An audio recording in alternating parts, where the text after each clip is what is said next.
Hi, Agnes Knowles here. I recently got my hair cut.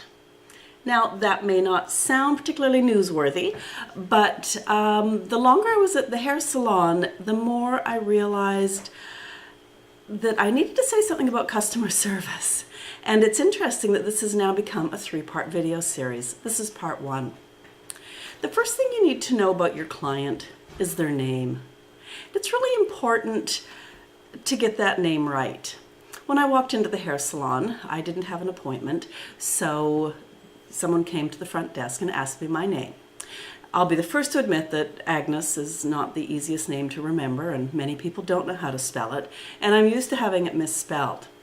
However, after giving my name and spelling it twice and realizing that she was still having difficulty with it, I sat down to wait my turn.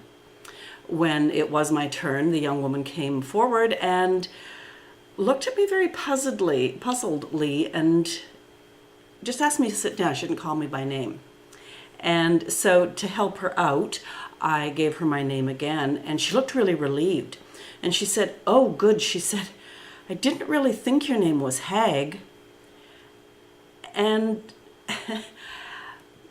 it was interesting. As I say, I'm used to having my name spelled incorrectly, pronounced incorrectly, but in an English-speaking world, to have your name written down as Hag is not the nicest way to start doing business with a shop.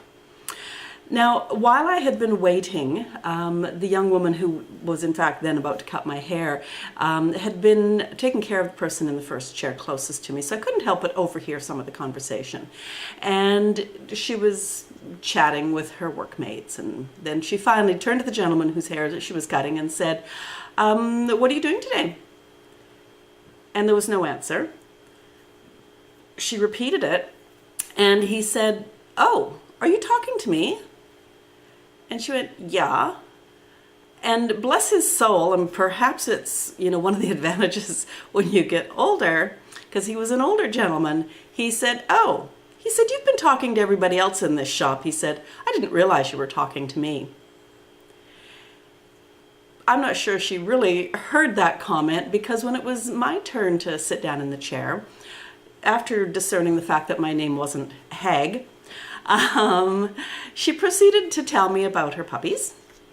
She proceeded to tell me about her boyfriend, some things about her boyfriend.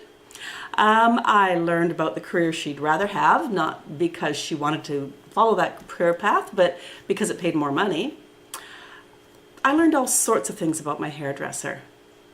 At the end of half an hour in her chair, the only thing she knew about me was the fact I had a home-based business and that I didn't color my hair. If you have customers, you have to get to know them. It may be your business, but it's all about them. So keep this in mind as you grow and develop your business, is that the only reason you'll be a success is if you have customer service.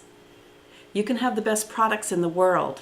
If you can't deliver them in a caring, friendly way, the customers won't hang around. You've got to care about your customers. You've got to learn about them. You've got to know their name. As I mentioned, this is part 1 in a 3-part video series about customer service, and I'll see you again tomorrow.